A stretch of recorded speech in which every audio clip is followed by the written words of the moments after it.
The rain lashed against the window of the Portland diner, each drop a reminder of the storm that had torn my world apart. I clutched the coffee mug, its warmth a faint comfort against the ache in my chest, as I stared at the divorce papers on the table. 3 months ago, Caleb had called me a clingy omega and walked out, leaving me pregnant and alone. My name is Elias Navarro, and I never thought I'd be sitting here, a 28-year-old single dad-to-be in a city that felt too big and too cold without him. I'd grown up in a small Oregon town, where being an omega meant you were cherished, protected, even revered. But Caleb, my alpha, had seen my devotion as weakness, my love as suffocation. "You're too much, Elias," he'd said, his voice sharp as he packed his bags. "I need space." Space. That word had haunted me, echoing in the empty apartment we'd shared, in the silence of nights spent cradling my growing belly. The diner's neon sign buzzed faintly, casting a red glow over the papers. I traced the signature line where Caleb's name stared back, bold and final. We'd met 4 years ago at a gallery opening in Seattle, where I was a nervous art student and he was the confident architect with eyes like a summer storm. He'd called my paintings alive, and I'd fallen for him that night, believing we'd build a life together. We married a year later, promising forever. But forever ended when he filed for divorce, citing irreconcilable differences. Differences like me wanting a family, while he chased skyscrapers and freedom. "Elias." A voice snapped me out of my thoughts. It was Maya, my best friend, sliding into the booth across from me. Her dreadlocks were pulled back, her brown eyes soft with concern. "You okay? You've been staring at those papers for 10 minutes. I forced a smile, but it cracked. "Just trying to figure out how to sign my life away." She reached for my hand. "You don't have to sign today, or ever. You're stronger than you think. And that baby," she nodded at my rounded belly, "that baby's got the fiercest dad I know." I wanted to believe her, but strength felt like a distant memory when Caleb's words still cut deep. "Clingy, needy, omega." In our world, alphas and omegas were bound by biology, by scent and instinct. But love was supposed to transcend that. I thought Caleb loved me, not just the omega who cooked his dinners and warmed his bed. I was wrong. The bell above the diner door chimed, and my heart stopped. Caleb stood there, rain-soaked, his dark hair plastered to his forehead. He was taller than I remembered, his broad shoulders filling the doorway. But his eyes, those storm gray eyes, held something new. Regret. Desperation. I couldn't tell. "Elias," he said, his voice rough, like he'd been shouting into the wind. He took a step forward, and the diner fell silent. All eyes on us. "We need to talk." Maya stood, her voice low. "You've got some nerve showing up here, Caleb." "I know," he said, not looking at her. His gaze locked on me. "Please, Elias. 5 minutes." I should have said no. I should have told him to leave, to take his space and choke on it. But my traitorous heart, still tethered to him by some cruel instinct, nodded.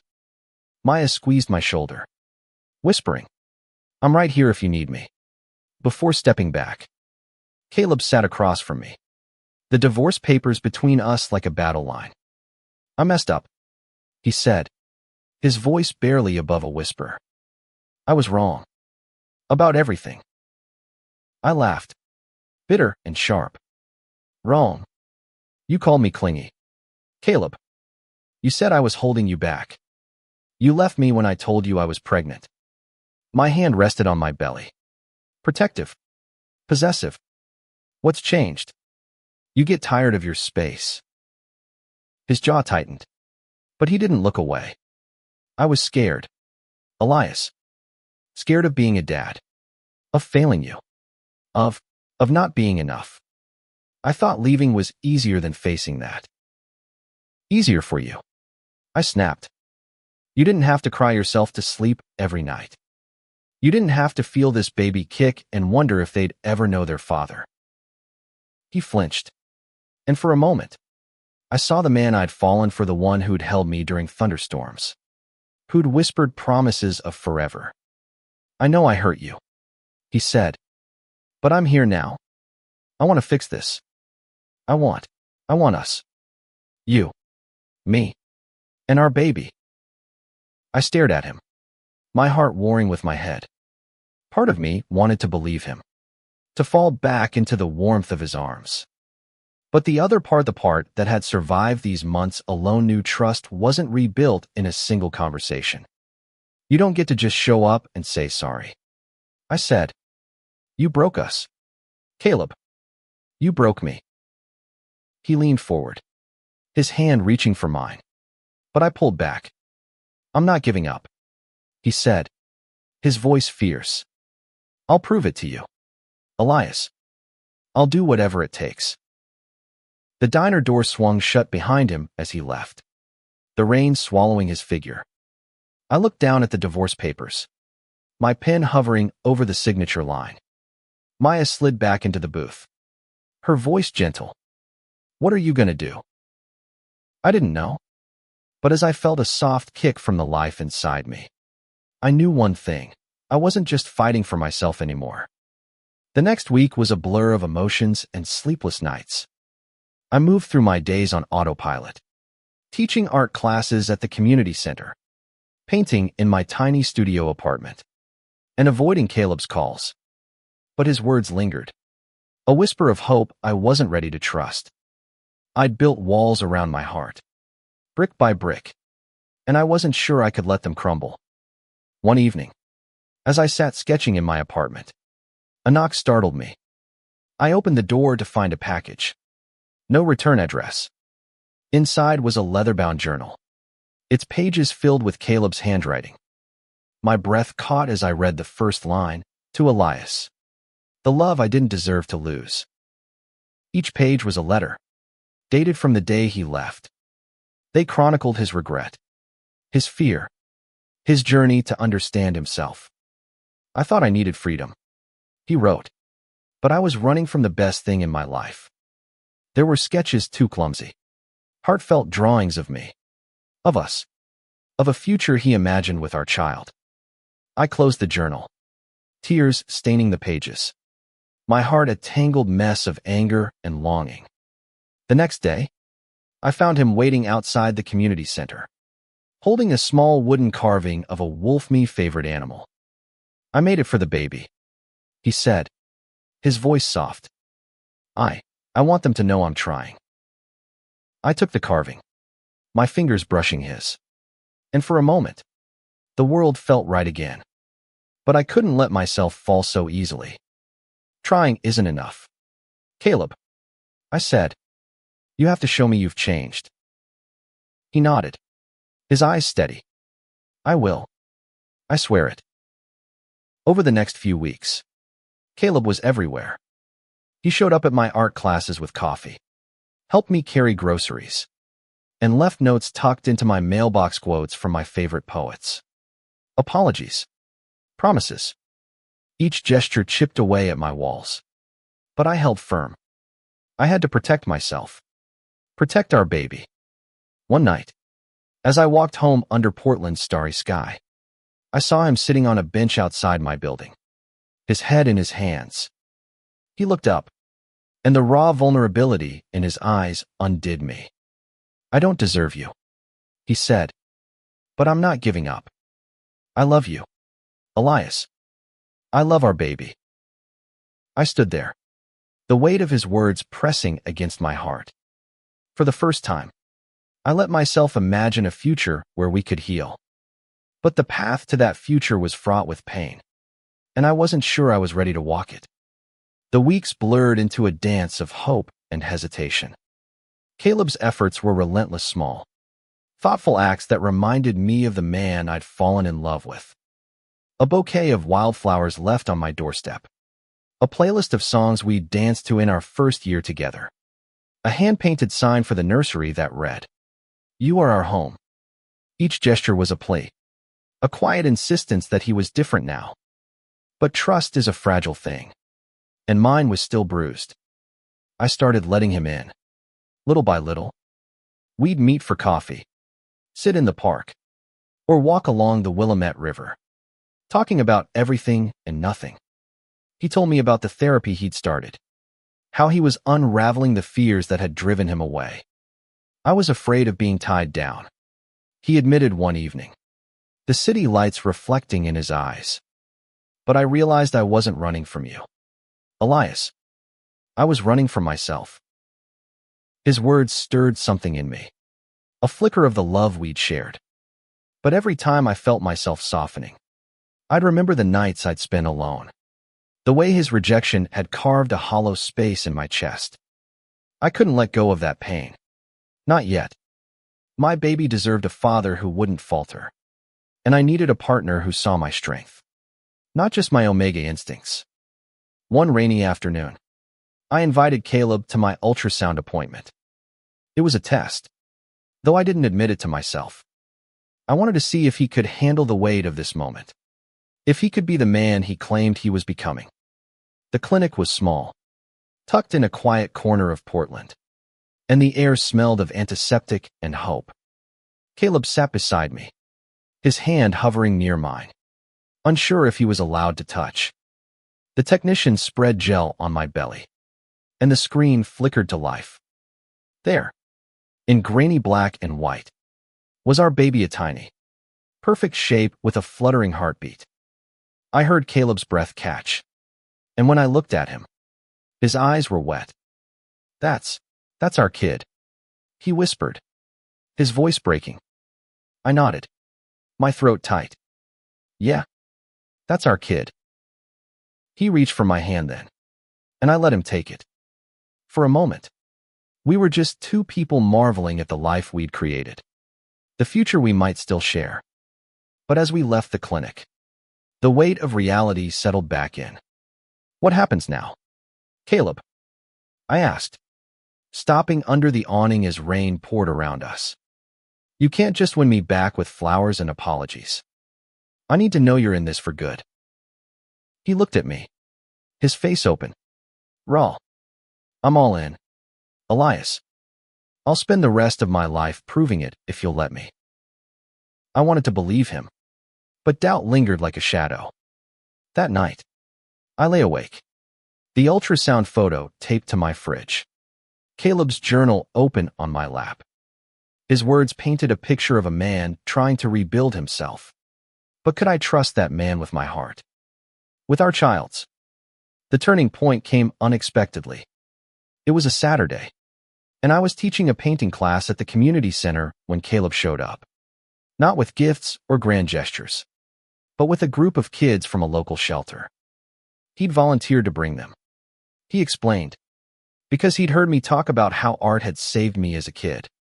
The sight of him sitting cross-legged on the floor, helping a shy girl mix colors, cracked something open in me. He wasn't just trying to win me back, was trying to be better. For himself. For us.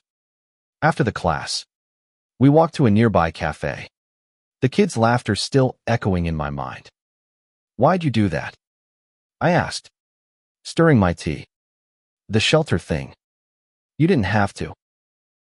He shrugged, a small smile playing on his lips. "You always said art could heal. I figured those kids needed it. And I wanted to understand you better. The things that matter to you."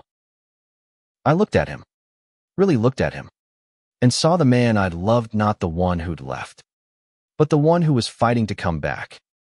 "I'm scared, Caleb," I admitted, my voice barely audible. "Scared to trust you again." He reached across the table, his hand steady this time. "I know, and I'll wait as long as it takes." That night, I let him stay for dinner.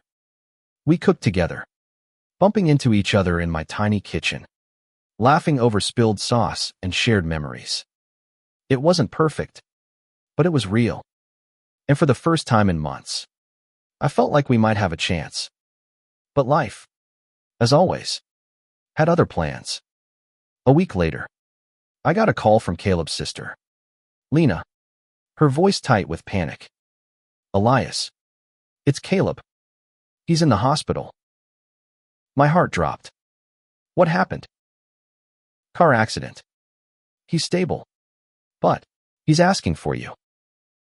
I grabbed my coat, my mind racing. The hospital was a blur of white walls and antiseptic smells. And when I saw Caleb in the bed, bruised and bandaged, my knees nearly gave out. He looked small, vulnerable, nothing like the strong alpha I'd known. Elias, he croaked, reaching for me. I'm sorry. For everything. I took his hand, tears streaming down my face. Don't you dare leave me now, I said, my voice fierce. Not when I'm starting to believe in you again. He smiled weakly, his thumb brushing my knuckles. I'm not going anywhere. As I sat by his bedside, the baby kicking softly inside me, I realized something. Love wasn't about perfection, it was about showing up. Even when it hurt. Even when it was hard. Caleb was trying. And maybe, just maybe, I could try too. The hospital became our strange new world. A place where time slowed and every moment felt fragile. Caleb's injuries weren't life-threatening, a fractured arm, a concussion, some bruised ribs, but seeing him like that, wired to monitors and wincing with every move, shook me. I spent hours by his side, sketching in a notebook to keep my hands busy, while he slept or told me stories about his childhood I'd never heard before. It was as if the accident had stripped away the last of his defenses, leaving only the man who wanted to make things right. One evening, as the sunset painted the room orange, he looked at me and said, I keep thinking about what I'd miss if I hadn't made it. You. The baby. Every moment I threw away. His voice cracked, and I felt my walls crumble a little more. You're here now? I said, squeezing his hand. That's what matters.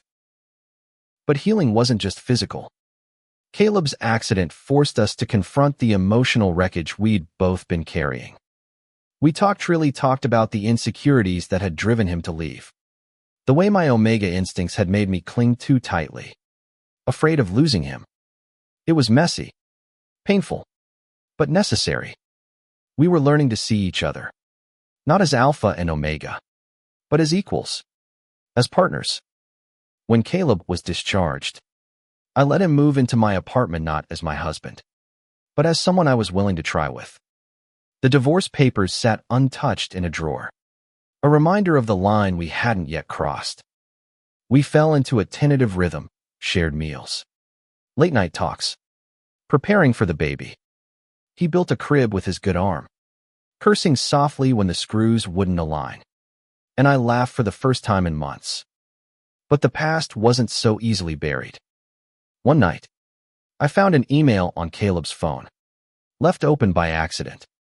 It was from his colleague, Rachel, dated weeks before he'd left me. You're right, Caleb. You deserve better than someone who holds you back. My stomach twisted. Had he confided in her? Had she fueled his doubts about me? I confronted him, my voice shaking with betrayal. It wasn't like that, he said, his eyes wide with panic. Rachel was just someone I vented to. I was confused. Elias, I didn't mean those things. Then why say them? I snapped, tears burning my eyes. Why tell her I was holding you back? He ran a hand through his hair. Frustration etched into his face. Because I was an idiot. I was scared of how much I loved you, how much I needed you. I thought it made me weak. I wanted to scream, to throw him out. But the baby kicked, grounding me. You don't get to hurt me and call it fear. I said, you have to own this. Caleb. He nodded, his shoulders slumping. I know. And I'm trying. I'll keep trying. The next day, He brought Rachel to the apartment. She was tall, confident, everything I'd feared she'd be. But she looked at me with genuine remorse. "I'm sorry, Elias," she said. "I didn't know the whole story. I shouldn't have said those things." Caleb stood beside her, his gaze steady on me, as if to say, "This is me owning it." I didn't forgive him that day, or the next, but I saw something new in Himo's willingness to face his mistakes, to fight for us without excuses. It wasn't enough to erase the pain, but it was a start. As my due date approached, we worked harder to rebuild. We attended parenting classes together, laughing nervously as we practiced swaddling dolls.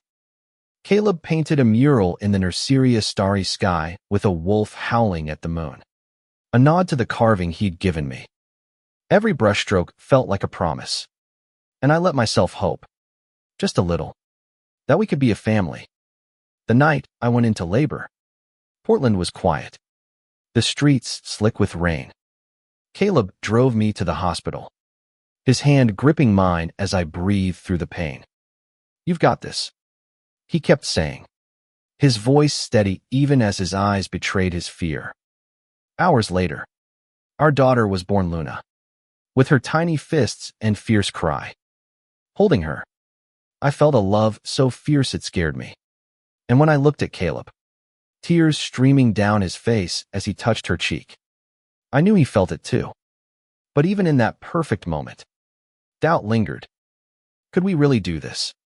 Could I trust him with Luna? With my heart? As we brought her home, the weight of that question settled over us, heavier than ever. Luna changed everything.